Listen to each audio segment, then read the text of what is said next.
regarding Sinovac, even with some doctors and experts. Sila kasi diba? yung una rin na nag-offer din sa atin. Kasi nga, yung nasa West, kailangan parang palit ulo. Kasi sabi nga, ang impormasyon doon, kailangan palitan, ibigay muna.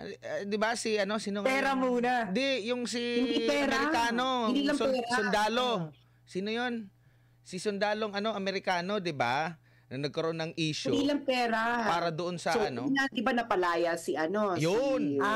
May kapalit na Pemberton, tama. Una, pinalaya si Pemberton. Ikalawa, hindi pa sapat yon, kinancel ni PRRD ang pag-terminate niya ng VFA EDCA. Oo, tama. Yun pa yung mga Si Ambassador Babe Romualdez na mismo nagsabi. Sinabi niya daw kay PRRD, give EDCA give VFA a chance para for vaccines. And these are all recorded. So, ngayon, lumabas na ngayon through Reuters na actually nakakamangha na ginawa to ng Reuters. Yeah, correct. Yung kanilang expose at kinonfirm din naman ng Pentagon ng kanilang ginawa. Well, hindi naman nila dinideny. Pero nakakagulat, Pilita at Admar. Sarili nating opisyal ang nagdi-deny na ginawa ng US military. And then suddenly, out of the blue, ang ating kaibigang ABS-CBN na kunwari ay hindi sila kasabwat ng Amerika, ay biglang gines si ex-US Navy Intelligence Officer na si Ray Powell at sinabi niya na mag-ingat daw sa pag-de-escalate. So ngayon, ang mga may alam naman sa international relations, Pilita at Admar, bakit kailangan mag-ingat ang Pilipinas sa pag-de-escalate? Hindi ba dapat mas mag-ingat sa pag-escalate? Tama. Oo. So ngayon, yun ngayon ang kanyang mensahe. And then, all of a sudden, may press conference si DND Secretary Gibo following the line of Powell. Malabo rin. Sila lang. Sino ba nagplano niyan? Si Browner ba nagplano niyan? Malamang siya nagplano siguro, no? Sino ba? Who actually planned it? Is it Gibo Teodoro? Is it Browner? Is it the President? Hindi ba? Baka ang gusto nilang mangyari dito is may mangyari ngang eksena, tapos gusto nilang ma-pressure yung US na mag-respond. Na yun yung pangatlo na walang US involvement at all. Yung first two meron, no? Ngayon, ang nangyayari dito sa atin is we are like headless chicken, no? Pati nga yung sinasabi nila na axe na nakita, selfie stick lang pala yun. Oo.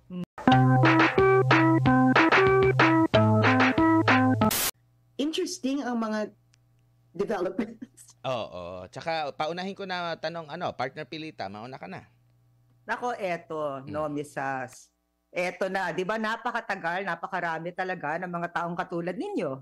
Like you, who's been saying about, be diplomatic, etong point in China, tapos sinatawag kayong, I'm sorry the term is traidor. Hindi ba? Spokesperson ng mga China, ganyan-ganyan. And then suddenly, iba tono ngayon. If you notice, nung nagkaroon ng ganitong pangyayari na nawala na ng thumb, itong may mga video pang ganyan, suddenly, it's just an accident. Biglang ganun ang sinabi, hindi ba? Hindi sinasadya. Pero matagal nang pinag-uusapan yung diplomasyang pag-uusap. What can you say about that after being called so many times being a traitor or may mga treason pang tinatawag? Well, Pilita, iba na naman ang sinasabi ngayon kasi si DND Secretary Gibo, kinontra niya si Bersani. Iba na naman ngayon. So, nag-uusap ba sila? Ayan din ang ko, no? Gusto kong maintindihan, Pilita and Admar, may presidente ba? Kasi kung may presidente, you know what? Alam niyo yung sinabi ko noong 2022 elections, kung kayo ay nagbabasa ng aking mumunting page na napaka-importante na ang ating presidente, dalawa ang kapangyarihan na hindi pwedeng i-delegate ng presidente, in my opinion, and that is being the commander-in-chief and being the chief diplomat. Yeah. The rest, pwede mo yung i-assign yung economics, yung ganyan, kasi wala namang nakalagay dyan sa constitution na ikaw dapat ang maging chief economist, di ba? Pero Except ikaw the talaga two. ang, yes, ikaw talaga ang commander-in-chief, and ang ano nun is, ikaw din ang pinaka-chief diplomat. No? Kaya nga ikaw ang tinatawag na architect ng foreign policy. So ngayon, it seems that the architect of the foreign policy of the Philippines doesn't have a clear blueprint. Alam niyo naman, no? If you have a clear blueprint, if you are an architect, if you are a good architect, then the engineer would be able to build a good bridge, a good building, a good structure, and follow that blueprint. No, maybe there will be some changes along the way. Some unforeseen circumstances that you have to change a bit, but the blueprint remains. So ngayon, nakikita natin na it seems that at the operations level, the engineers of the foreign policy is not following the blueprint dahil iba-iba sila. So parang sa mga religious, no, parang ngayon silang nasa Tower of Babel. Tama. Hindi magkakaintindi. Hindi na sila magkaintindihan. Tayo rin hindi natin sila maintindihan. Ano ba? Yes. Ano ba ang gusto niyo talaga? Gusto niyo ba ng diplomasya? Do you want to classify this an armed attack? Do you want aggression ba ito? Ano ba ito, 'di ba? Oo, is this an accident, an aggression, an armed attack? Kasi iba-iba na yung sinasabi ninyo eh. And ako kasi if you want, I would rather respect you if you're going to stick with one line. If you think that this is aggression, invasion, then you do what is the logical thing to do. You activate the armed forces of the Philippines, or maybe you can declare martial law because this you would consider this an invasion, no? This is an armed attack. Pero yung paiba-iba ka ng ganyan, na parang it seems that the house is divided. And because the house is divided, maybe there are some people inside Malacanang that has some, which should we say, a glimmer of conscience seeping through their, coming through their minds, no? And ang nakikita nga natin dito, yung sinasabi nyo nga, at naloloko nga ako sa iyo, Pilita, maybe you're reading my page, no? And you know how consistent I was since I was writing. Doon mo makikita kasi if ang tao is alam niya yung pinagsasabi niya at malalim ang pinaghuhugutan ng kanyang paninindigan, consistent yan. No? Kung magkakaroon man ng changes, makikita mo kung bakit siya nagbago. Kasi nakita mo consistent yung principles niya sa buhay eh. 'Di ba? Hindi ka magtataka na bakit ito nagbago. No? You can always relate it back to the person's principles, kung bakit siya nagkakaroon ng slight changes sa kanyang pananaw. Pero ito kasi, iba-iba rin ang pinagsasabi ng mga to, no? Since before. So, bakit kayo nag-iiba-iba? Pabago-bago, ang sabi nga ni President Marcos na parang kinopya sa akin na may tawag dyan, jukebox. Kung anong hulog, siyang kanta. Saan ba galing yon? Yes. Ba, dapat copyright. Yun ang tawag ko sa mga vloggers nila. Yeah. Is it possible, Miss Sas, no, na itong pag-iba-ibang kanta na tinatawag na, is it because something to do meron bang nasabi sa tingin mo ang US na suddenly naisip-isip nila, teka, hindi pa, kasi Navy ang pinadala, no, na kasama sa escort eh. So, ibig sabihin nun, medyo pag Navy medyo may kahandaang yan. Iba ang dating ng Navy kaysa sa Coast Guard, hindi ba? So the point na gano'n, pwede ba na may sinabi ang US? Kasi di ba ang US at China may kasunduan naman yan pagdating sa sovereignty, walang pakialamanan, hindi ba? So maaari ba sinabi ng US yan sa atin na, ay teka lang wag nyo kami singit-singit dyan dahil usaping sovereignty yan? Well, iba rin, no? Paiba-iba rin, Pilita and Agmar. If you haven't noticed, yesterday ata yun na in-interview yung ex-US Navy na si Ray Powell. In-interview siya ng isang estasyon, no? Ang sabi niya, pagkatapos ng pagkasabi ni Bersamin na accident ito, syempre nakikita mo sa kampo ni Bersamin, merong de-escalation. Yes. Nakita mo nag-de-escalate pa si Commodore Tariela, nagsabi siya, accident na ganyan, na wala namang intention, ganyan. And then suddenly, out of the blue, ang ating kaibigang ABS-CBN na kunwari ay hindi sila kasabwat ng Amerika, ay biglang ginas si ex-US Navy intelligence officer na si Ray Powell at sinabi niya na mag-ingat daw sa pag-de-escalate. So ngayon, ang mga may alam naman sa international relations, Pilita at Admar, bakit kailangan mag-ingat ang Pilipinas sa pag-de-escalate? Hindi ba dapat mas mag-ingat sa pag-escalate? Tama. Tama. Oo. So ngayon, yun ngayon ang kanyang mensahe. And then, all of a sudden, may press conference si DND Secretary Gibo following the line of Powell. So anong basa mo doon? Anong basa mo doon? Bakit sinabing anong gusto niya palabasin doon sa ingat sa pag-de-escalate? Anong basa mo doon?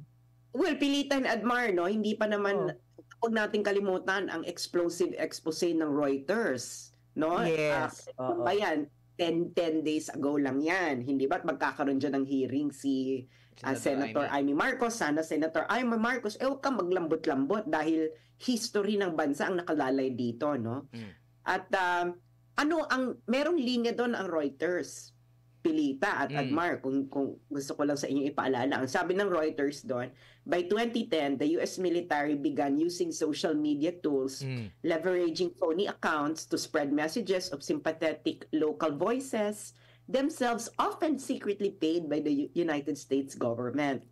As time passed, a growing web of US military and intelligence contractors built online news websites to pump US-approved narratives into foreign countries. Today, the US military employs a sprawling ecosystem of social media influencers, front groups, and covertly placed digital advertisements to influence overseas audiences, according to current and former military officials. So ang tanong, ano ba ang layunin ng US military? Ang US military po ba ay platform of diplomacy? Hindi, di ba? Ang US military ay platform of war. Hindi ba? So ngayon, ang US military, they would like to escalate the situation because that's their intention, no? Mawawala ang kanilang purpose, ano yung objective? Mawawala ang kanilang purpose. Kaya hindi na rin makakaila kung bakit ganito ang linya ni ex-US Air Force Officer Ray Powell na sinabi niyang be careful in its efforts to de-escalate. Bakit kaya ano? Ano bang gusto niyang mangyari sa atin? Bago ko ilipat kay partner Admar, I just want to ask kasi napag-usapan mo na rin yung objective nga, no, yung purpose na 'yan. Itong US, yung pagpipigil niya parang baga 'di ba there's a containment, gusto niya dalawa di ba? Pagpipigil niya sa pag-angat ng maaari ng China economically, and in the same manner yung pagpigil niya do sa military strength also of China, no? So, itong dalawang to, may kinalalaman ba sa atin? Meron. At babalik ulit tayo dun sa Reuters na explosive expose. Anong sabi? Ano bang ginawa ng US military doon during the pandemic? Hindi ba, ang ginawa nila ay nagkaroon sila ng disinformation campaign laban sa vaccine na available sa atin noon. Yung Sinovac. Yes. So kahit alam nila na matataas ang vaccine hesitancy at yung vaccine hesitancy will lead to Filipino deaths. So wala silang pakialam na ang mga Pilipino ay mamatay sa ginawa nilang disinformation campaign. And true enough, sabi ng Reuters article, hindi daw ito tinitingnan ng US military from a health perspective. Ang gusto lang nila is to drag China into the mud. Yeah. So ngayon, kung nagawa nila ito during nung pandemic na kung saan dapat lahat tayo ay nakikiusap na sa Diyos at we are already facing our makers and we are already looking at our countrymen as if they are our brothers and sisters. Nandito naman ang ating alay na United States nagpapalaganap ng disinformation campaign, sinasabotahe ang vaccination initiatives ng Duterte administration na napunta sa kamatayan ng maraming Pilipino, as Dr. Salvana na involved sa pandemic response noon ng gobyerno. Siya mismo nagsabi maraming namatay dahil sa disinformation campaign noon laban sa Sinovac dahil tumaas ang vaccine hesitancy. It Tama. took us 10 months, Pilita. Admar, it took us 10 months before we get a new vaccine. Sa 10 months na yun, ang available ang Sinovac at walang ibang ginawa ang US military during that time kundi magpalaganap ng disinformation campaign. So anong nangyari? Maraming namatay unnecessarily. And second is humaba ang ating lockdown. 10 months. A lot of things could have happened during the 10 months na napababa na natin yung napataas natin yung ating herd immunity na tinatawag, pero ang ginawa ng US military, pinigilan nila at ang intention lamang nila ay para drag China into the mud at the cost of Filipino lives, hindi ba? Hindi ba ito karumal-dumal sa ating ginagawa? Parang walang conscience, ano? Walang konsensya. Pandemic. Kasi at that time, parang alam mo, wala nang lahi, wala nang iba-ibang bansa noon. Tao tayong lahat na nanganganib ang buhay, no? So, parang gawin yon, kung totoo talaga, no? Gawin yon, parang wala kang konsensya. There's no conscience at all. For me, talagang parang feeling ko, ay buti na ako, Sinovac talaga ako. I think all the SMNI, di ba? Partner Admar, tayo lang yung nagbibigay ng airing regarding Sinovac, even with some doctors and experts. Sila kasi yung una rin na nag-offer din sa atin. Kasi nga, yung nasa West, kailangan parang palit ulo. Kasi sabi nga, ang impormasyon doon, kailangan palitan, ibigay muna. 'Di ba si sino pera muna. Hindi, yung si pera. Amerikano, hindi lang pera. Sundalo. Sino 'yon? Si Sundalong Amerikano, 'di ba? Na nagkaroon ng issue. Hindi lang pera. Para doon sa so, di ba napalaya si Yun. May kapalit na Pemberton, tama. Pinalaya si Pemberton. Ikalawa, hindi pa sapat 'yon, kinancel ni PRRD ang pag-terminate niya ng VFA EDCA. Oh, tama. Yun pa yung mga Si Ambassador Babe Romualdez na mismo nagsabi. Sinabi niya daw kay PRRD, give EDCA give VFA a chance para dito for vaccines. And these are all recorded. So, ngayon, lumabas na ngayon, through Reuters na actually nakakamangha na ginawa to ng Reuters. Yeah, correct. Yung kanilang expose at kinonfirm din naman ng Pentagon ang kanilang ginawa. Well, hindi naman nila dinideny. Pero nakakagulat, Pilita at Admar, sarili nating opisyal ang nagdi-deny na ginawa ng US military. Ayaw tanggapin yung sinasabi na nung iba. Pero ito, Ras, kasi nga, parang ang sabi nitong si E.S. Bersamin, handa silang makipag-usap kung willing daw makipag-trabaho sa kanila ang China. Na ngayon sa latest June 21 ata yun na press ko ng Foreign Ministry ng China, sinabi naman doon, pumalag nga sila at dapat bumalik na sa negotiating table ang Pilipinas din. No, ngayon, sa diplomasya, sino ba ang dapat mag-initiate nito? Kumbaga, sino ba ang magpapakumbaba? Si malakas na country o si tayong maliit na country? Sino ba yung Sila ba? Well, tingin mo ba sa gobyerno nating Pilipinas, dapat kayo China ang lumapit sa amin or tayo yung unang lumapit sa kanila para mapag-usapan ito? Ano ba ang diyan, rules? Well, it doesn't matter kung sino unang lumapit kasi sa international relation, all paths, lahat ng landas sa international relations, sa negotiation mapupunta. Kahit makipaggera pa tayo sa China, ang ending din yan, negotiation. Ngayon, kung gusto mong mapatagal, kung gusto mo muna magbuwis ng buhay dahil gusto mong magdrama, diba, gusto mo ng drama, gusto mo ng malaala probinsyano na haba ng telenovela, o di ipagpaliba mo muna yung negotiation. Gusto mo munang makipagtegihan. It doesn't matter kung sinong dapat mauna. You just go there and then tell China actually hindi na to bago at Pilita, Si Deng Xiaoping, ang dating chairman ng Chinese ng Communist Party of China, nung nakipag-meeting sa kanya si Corazon Aquino, that was way back in 1988. Pinag-usapan na nila yung territorial disputes natin. Of course, sabi ni Deng Xiaoping, well, amin yan. Pero wag na natin pag-usapan kung sino may-ari dahil hindi tayo magkakasundo. So let's just shelve the sovereignty disputes and pursue joint development.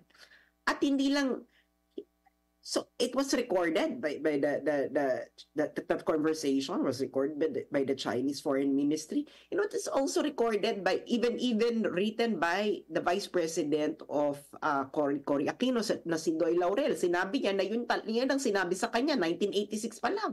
Sabi sa kanya ni Deng, huwag na natin pag-usapan kung sino may-ari dyan dahil hindi tayo magkakasundo. Parang kagaya din doon kay joint development. PRRD tsaka kay President Xi Jinping, di ba? Xi Jinping. Parang ganun din. Ganun din kay Xi Jinping. Huwag natin pag-usapan dyan yung ownership. So makikita mo consistent yung ating tinatawag na kalaban na bansa. Tayo consistent. So Admar and Pilita, no, 1986 pa yun. Ano nang petsa ngayon? 2024. Ilang dekada na to? Over 30 years. Diyos ko, yung mga pinanganak ata ng 1986, may asawa at anak na. No? Hindi pa rin umuusad diyan. Nag-offer na ng joint development. Ano pa bang gusto ninyo? Ayaw natin ng joint development. Gusto natin ng all or nothing. Ngayon, kung gusto mo ng all or nothing, make sure that you can achieve all. No, make sure that you have the capability to achieve all. Because if you cannot achieve all, you will get nothing. Yan ang all or nothing approach. Ito na may joint development to. Nagsasabi na, and that is diplomacy. Diplomacy is about compromise. No? That has always been the practice in international relations. Huwag po tayong mag-imbento ng ibang international relations. Yan talaga. Diplomacy, and diplomacy means compromise. As simple as that. Kung ayaw nilang tanggapin yan, well, be prepared to become like Ukraine na ayaw makipag-compromise. Over 500,000 na ang namamatay. Pero ang ending, magni-negotiate din sila sa Russia. Ba't hindi mo pa ginawa yan nung hindi pa 500,000 yung namamatay sa'yo, di ba? At hindi pa maraming teritoryo nung nawala sa'yo. Ngayon, mas mahirap ka nang makipag-negotiate dahil nga, hindi i-give up ng kalaban mo ang napanalunan nila sa gera. That's kind of a hard thing to do. So dapat ginawa mo yan nung hindi pa lumalala, and that was a month after ng Russian special military operation sa Ukraine. Anong ginawa ng West? Pinigilan nila ang Ukraine. Sabi, laban, bibigyan ka namin, supportan ka namin. Yeah. O hanggang ngayon, anong petsa na? Pero di ba, naghihingi na tulong ang Ukraine kung saan-saan, pati sa atin. Pero di ba, mismo si Pangulong Bongbong Marcos ang nagsabi niyan, kahit noon pa man, even before ang kampanya at during ng kampanya, nakikita niya tatlong pamamaraan lang yung magiging epektibo yung pagresolba. Yung una, gera, yung pangalawa naman ay yung arbitration, yung pangatlo ay bilateral, no, na usapan, yung diplomasya. Yung sa gera, wala talaga tayong panama, mismo siya, inamin niya yan. Yung arbitration naman, ang problema, hindi kinikilala ng China at Pilipinas lang, hindi rin, sabi niya, hindi rin pwede gamitin yung option na yon. At yung pangatlo, ang nakikita niya na mabisa, bilateral na usapan. Parang wala yata yan ngayon. Marami na tayong may mga little successes tayo na parating ginigiba.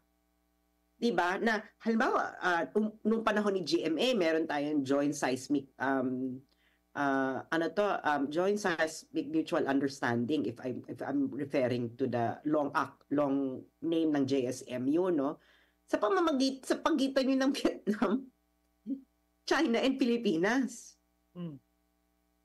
So tapos, ang daming kumontra, di balik na naman sa zero, sa all or nothing na naman tayo. Panahon ni Pinoy, tapos nung panahon ni Duterte, binago na naman niya, hindi, kailangan tayong makipag-negotiate, no? Unti-untiin natin to dahil hindi naman natin itong makukuha ng all or nothing approach. Ano nangyari nung panahon ni Digong? Nakita niyo yung mainstream media, di ba? Tayo lang dito sa SMNI ang nakikipaglaban para sa foreign policy ni PRRD, kaya nga siguro kayo ginurgur, no? Oo. Hindi ba? Tama. Kayo lang naman ang nagbibigay ng rasyonal, nag-i-invite ng guests across all political across all political standpoints para makita ng lahat, no? Hindi lang yung katulad ng ibang stasyon na ito lang dapat kung ano yung ano yung sinasabi ng Amerika. Yung ano, no, across political spectrum. Ito nga si Admar, pinasubo nga akong pina-interview sa akin yung Ukraine diplomat nun eh. Handa eh. Diba? Diba? Sabi ko, mahinap to si Admar, no? Alam naman niyang critical ako nun. Ako pa talagang pina-interview niya. Pero, di ba maayos din naman yung interview na yon, hindi ba? So, hindi naman tayo nakarinig sa ambassador ng Ukraine na binaboy natin sila, hindi ba? Maayos tayo nakikipag-usap. Ngayon, ano bang naririnig natin ngayon? Sa social media, may mga fake accounts, nag-ano ng subliminal message ng gera. May na-encounter ako, Sas, yung sinabi mo na biglang sulpot yung marami mga American, parang mga sundalo daw, dating sundalo, na yun yung pinapakita nila yung Napansin ko rin yun sa social media na dumami sila. Nakita mo sa wall mo? Diba? Sa wall mo, bigla may lumusulpot. Ako nga, binlock ko na sumusulpot pa uli. Sabi ko, kakaiba to Dumadami sila. Tsaka naalala ko rin yung sa expose ng Reuters. Sabi ko, baka isa rin ito. Kasi sabi nga, since 2010 pa, so ibig sabihin, possible na magtuloy-tuloy yan sa ibang agenda naman. Yes, exactly. Ito, may pinakausap ko kay Carla, May Abellana. So, alam nyo, paki-post nga yan, Ma'am Carla, no? Itong si Jay Batumbakal, yung mga sumusunod sa page ko, no? Marami kami nitong bardagulan noon, no? Tungkol sa international law at international relations. Tapos ngayon, meron siyang eksena ngayon na diplomacy is not a sign of weakness. Iba na naman siya, no? Iba na naman siya. Ito kasi siya 1999, Admar at Pilita. Noong 1999, nasa Asia Pacific Roundtable siya sa Kuala Lumpur. May 31 to June to 1999. Kasama niyang yumaong si Eileen Baviera na isa sa ating mga China expert. Sabi ni Jay Batumbakal noon, the joint development zone approach is attractive because by its flexible and provisional nature, it is able to reconcile in principle the needs of parties for simultaneously preserving sovereignty and territorial integrity, promoting peace and security with its neighbors, and advancing profitable uses of the ocean. Notwithstanding the difficulties of pursuing multilateral joint development in the South China Sea, the concept remains an attractive long-term option. It is also quite possibly the only practical one that could bring about both lasting peace and security, as well as shared wealth from the seas for the various claimant countries. Such a scenario can only come about as a result of true compromise and great determination. 1999, sinulat niya ito, May 31 to June 2, 1999, kasi ito yung panahon na sumiklab yung ating nagkaroon ng tension diyan sa South China Sea because nga yun yung panahon na talagang in-stop natin yung RP Sierra Madre. That was that time.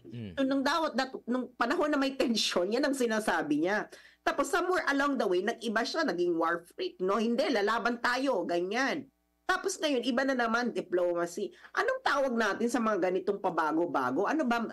Just pick one. Kung gusto mo nang ayaw mo nang compromise, go stand by your statement and then sell it to the Filipino. Ano ba ang ROI niyan kung hindi tayo mag-compromise? 'Di ba, return of investment? Ano bang return of investment niyan sa buhay ng mga Pilipino? Sa ekonomiya nating kakarag-karag na at lalong kakarag-karag sa gusto ninyong pakikipagbadagulan sa China. Maging malinaw tayo sa mga Pilipino, 'di ba? Kasi ang compromise, talagang pwede mo sabihin sa mga Pilipino, you will not get 100%, pero you will be better off than what you are today. Yan lamang ang pangako ng diplomacy. You will not get 100%, pero mas magiging maganda ang iyong kalagayan kung makipag-negotiate ka kaysa hindi. Oo. Tsaka tama malaman lang natin kasi yung stand. Kasi even our AFPs, no, yung sandatahan natin, nagbubukang what's the term na parang ngayon, lumabang kayo, wag kayong magpapatalo or wag kayong magiging duwag. And then suddenly, may nangyari, tapos biglang sasabihan ka na lang, oh no, it's just an accident, hindi ganyan. Kahit anong sabihin mo, nagkakaroon ng hindi natin alam kung saan tayo. Hindi ba? Bilang Pilipino, bilang mga AFP natin, itong mga navies natin, dapat isa lang ang kumpas. Isa lang tayo na pinaninindigan eh. Doon tayo nagkakalituhan, di ba, Miss Sas? Kaya nagkakagulo-gulo eh. Nagkakaroon tayo ng disunity eh. Off yung Ako nawala na naman ang audio Kasi ni nabutan. Oo, kami sa ako nag-mute nun. Okay. Saka ito paano tayo na sundin natin yung South China Sea arbitration, ganyan. Hindi naman nila naiintindihan. Tapos, alam niyo noong 2021, no, ang isa sa mga arbitral judges pumunta ng Pilipinas. Nandun ba kayo, SMNI, yung forum nila nun sa with DFA? hindi ba yun With the German Embassy? And DFA, nandun si Judge Rudiger Wolfram. Ipapaalala ko lang to sa mga Pilipino at baka hindi nakalimutan na nila ito. No? At Madam Carla May Abellana. Ito ang sabi ni Rudiger. Isa lang to sa mga advice niya. So, tatlo ang advice niya noon, Kapilita and Admar, no? Sana maipalabas niyo to kung nandun kayo noon, sana maipalabas niyo talaga yung video nung sinasabi niya to. Una, ang sabi niya, media should tune everything down. And the politicians should return to the international cooperation, which international law is all about. International law is about cooperation. Tama siya dyan, no? Mm-hmm. And siya na mismo nagsabi yan, isa yan sa mga judges doon sa South China Sea arbitration. Ano yung ikalawa niyang recommendation? Sabi niya, the South China Sea is a closed sea. And therefore, these states should have the first say how to organize and manage the South China Sea. Ibig sabihin ng these states niya, ito yung mga nakapalibot na bansa sa South China Sea.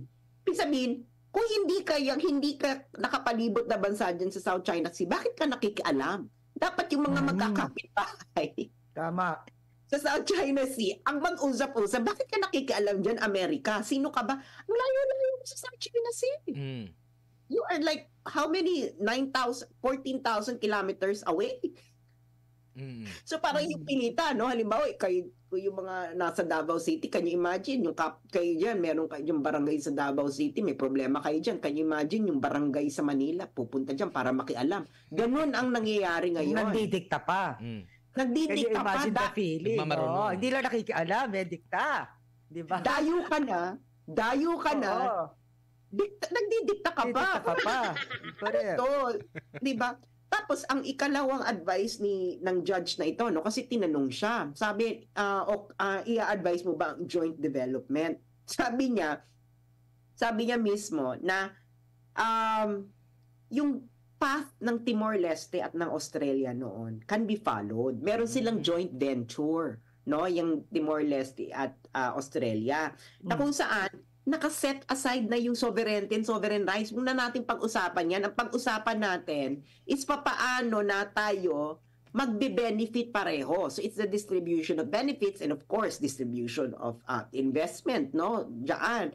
Joint venture, joint development. So lahat na ng mga taong rasyonal ang pag-iisip, Admar at Pilita, joint development yung pinaka-realistic. Nung rasyonal pa si Batong Bakal, yun ang kanya nire-recommenda. Itong judge ng South China Sea arbitration, yun ang nire-recommenda. Yung China, hindi naman nagbago ng stand.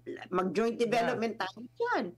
Diba? Lagi naman sinasabi ng China, mag-usap tayo eh.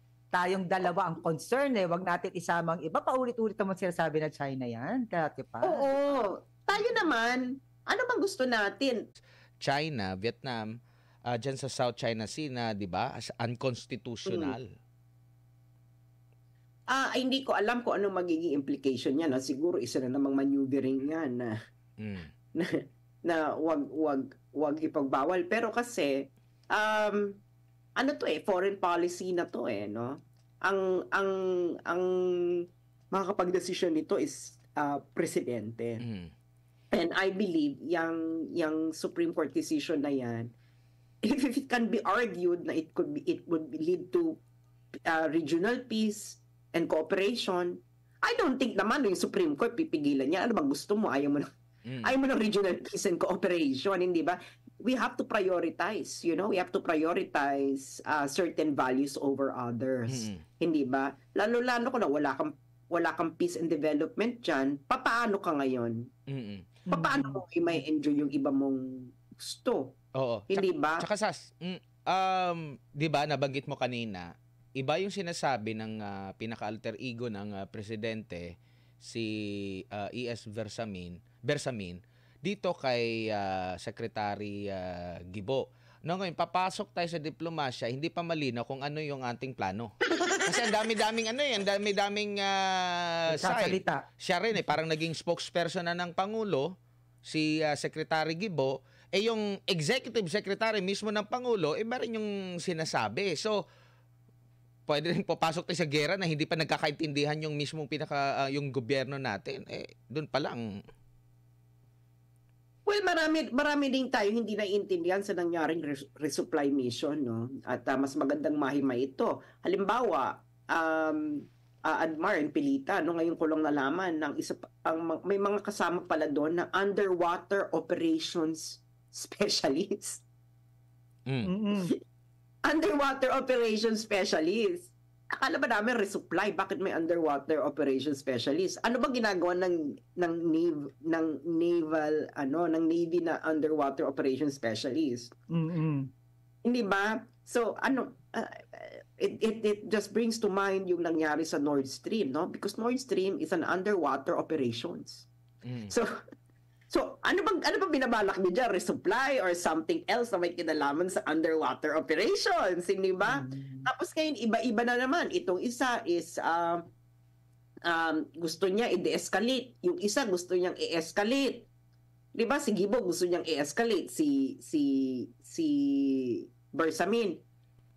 Ang track na nila de-escalation. At itong si Gibo is alter ego rin to ng presidente. Si Bersamin ay alter ego rin ng presidente. Parang may split personality na ang mga alter ego ng mga presidente. Pilita. Parang isama mo na si Tariela na iba rin yung kanyang ano rin, sabi din niya na ang supply lang daw yung hinadlangan. Wala daw mga kung ano pa ba yung may recent din siyang statement, di ba? Yeah, ano bang gusto ni Gibo? Gusto niya ba itong i-escalate as an armed attack and then iti-trigger ang Mutual Defense Treaty? Alam mo, ang ko dito, no, meron talagang dapat magti-trigger sa MDT sa resupply mission na ito, pero hindi itong nangyari. Kaya di ba sabi di ba doon sa ni Bersamin, di ba? Ang sabi ni Bersamin, doon sa hindi si Bersamin nagsabi nito, I think it was Centeno or Bersamin. Just correct me if I'm wrong. Sabi nila it didn't go as planned. Yeah. Ano ba yung plano? Ito rin. Yan din ang question ko Di ba nabanggit din na hindi nangyari yung gusto sana nila. Medyo naharang ng US. Nagkaroon ng successful. Naharang ng China. Naharang. Yeah. Ngayon yung US, sabi niya, ay, sandali hindi nila na-anticipate na may mangyayaring ganito. Di ba nagkaroon ng successful na mga successful na mga operation natin, RORE? Di ba sinasabi sa kasabihan na kung hindi sira, bakit mo aayusin? Bakit hindi natin yun ang sinunod na lang natin kay Admiral Carlos 20 plus na successful. Napasabi pa nga yung spokesperson ng Armed Forces of the Philippines, flawless. Mission accomplished. So nung panahon ni Admiral Carlos na tinanggal nila, successful ang mga resupply mission. Tama. Walang naputol na daliri. Oo. Napa-flawless pa nga pero binura niya yung tweet niya. Hindi ko lang kasi. Pero di ba, ngayon yata gagawin na rin nila yung ginagawa noon na just inform na kayo ay may dadalhin. Hindi naman pilita, no? Ang gagawin na rin nila ngayon. So, parang, yung ginawa nyo dati na sinira-sira nyo yun, tapos suddenly pala gagawin nyo rin. Hindi ba? Pilita at Admar, no? Naguguluhan na rin ako dito kung anong dapat mangyari. Hindi ba? Galit kayo dun sa new model agreement na precisely na ito yun na mag-inform naman kayo kung tapos Coast Guard lang yung nandoon. Wala kayong mag-TV. Tapos, itong sige po, hindi ko pwedeng magdayo humingi ng permission. Okay. So, nasunod yung gusto ni Gibo. Kaya nga natanggal tong si Carlos, hindi ba? Si Admiral Carlos. Bakit lahat ng Carlos natatanggal, no? Oh my God. Di ba, lahat ng Carlos yung doon sa new model, bagamat magbibigay sila ng information, di naman sila sabing magpapaalam doon eh. Magbibigay sila ng information na magsasagaway kami ng RORE. Tsaka after nun, sinasabi nga, doon yan, napasabi pa nga na flawless. Wala namang sinasabi doon na nagpaalam. Parang ano lang, magbibigay ng information, ganito, ganyan, pupunta kami dyan, ganyan, ganyan. Ayun na nga, no? Kasi kung hihingi ka ng paalam, di bigay mo na lang sa China, o kayo na mag-resupply. And ito pa. Ayun na nga, di ba meron na nga agreement before. Matagal na yung agreement na yan. 1999 pa. Nako, ito si Pilita at Admar, no, siguro magkakalapit tayo ng age. From 1999, ngayon to 2024, may narinig ba kayong ganito, may naputulan ng daliri dyan? Yeah, tsaka yung sobrang parang magkakagera na. Hindi kasi naman di ba ang sabi, tayo hat-hat, di ba? Kung ang China talaga ay talagang nanggigipit or kung ano ba, matagal, hindi na aabot ng 25 taon yan. Yung problema na yan, matagal nang tapos yan. Wala na pagkain. Nakasurvive yung ano dyan. Diba? Oo. Ayun na nga no, na parang since 1999 pa yung issue na yan. Ngayon, kung hindi naman sumusunod itong sinatawag nating ayaw nating bansa, di dapat tinaw na nila yan. Diyos mio Santissima Trinidad, no? Di ba yun nga kasunduan na yung ipapaano na lang, okay, ayaw nyong ito, Pilipinas, so sige, dyan na lang, hayaan na lang natin siyang mabulok. That was the tacit agreement during that time. O ngayon, sige, mag-aano na kami ng humanitarian supply, ganyan. Maayos naman nun. Tapos ngayon, pero ang tingin ko dito, Sas, no, bilang yung gusto mong ibahin yung 25 years na di pag iniba mo, wala ka ng kasunduan sa China, o di balik ka na uli sa all or nothing, o di dapat handa ka makipagbakbakan sa China. Siguro, Sas, bilang panghuli na lang. Makipagbakan. Oo. Kung ayaw makipagbakbakan, then yung dapat yung mga salita man, hindi yung pakikipagbakbakan. Makipag-compromise ka at diplomasya. Huwag nagmamatapang. Labo naman ito ang labo. Bilang panghuli na lang siguro, Sas, kaya nangyayari ito dahil hindi na isa puso nila yung bagong Pilipinas Pledge at Him. Yun yung ano niyan. Yun yung pinaka-reason talaga siguro niyan. Tingin mo. Pero, parang ewan ko lang kasi parang feeling ko ngayon, baka pwede naglalamig ang US sa mga sinasabing support na ironclad na yan. Kasi nakuha na nila yung gusto nila. Ibig sabihin, nandyan na yung 9 na EDCA, nakuha na nila yung mga sigurong nininegotiate, kung ano man yun. Kasi parang lumakas naman ang loob ng Pilipinas, no? Tuwing nagsasabi sila na US is on our side, you know? Papatay, talaga tayo ay kanilang aalagaan. May ganon di bang factor? Yung believe sila na ganon.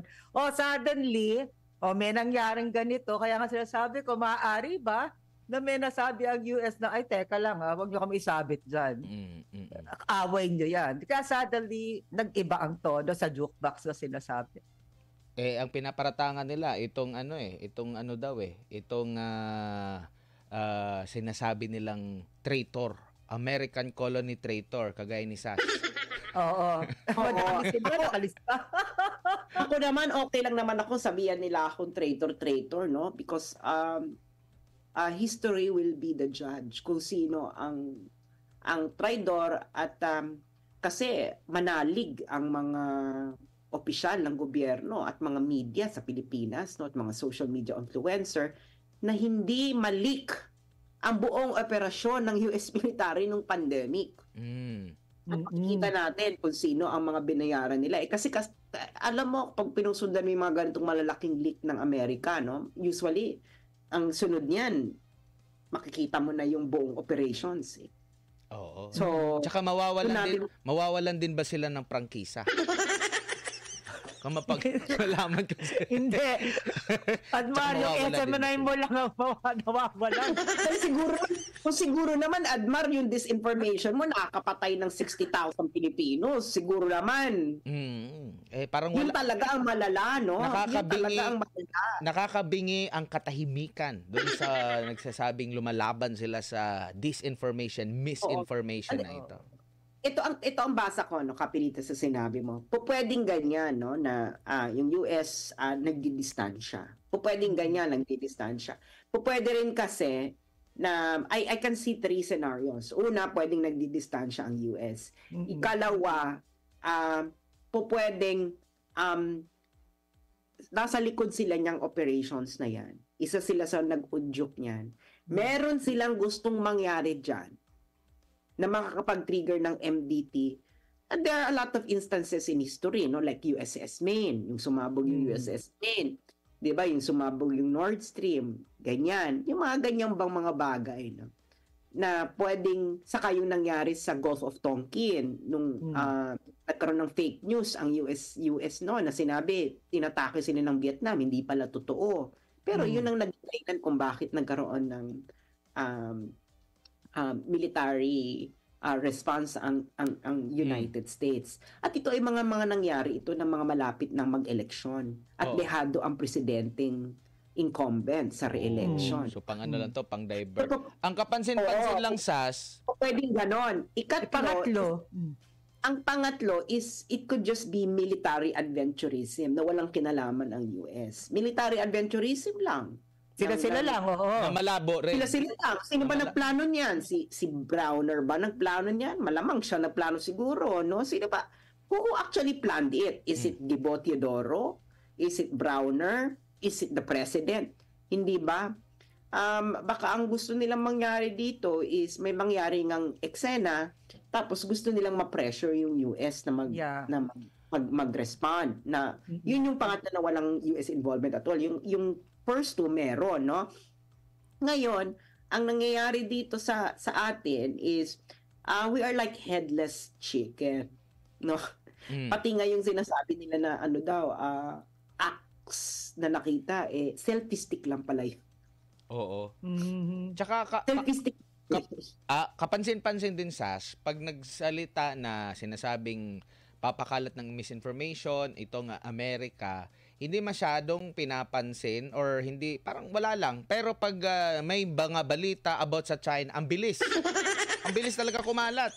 'Di ba? So doon pa lang,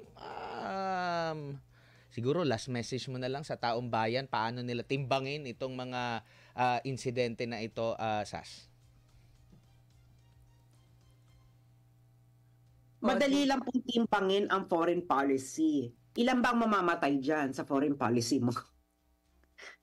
Hindi ba? Paano ba magde-develop ang bansa dyan sa foreign policy mo? Diba? It has to be measured in material terms. Buhay ng tao, development ng bansa, ganyan. So, doon mo titimbangin.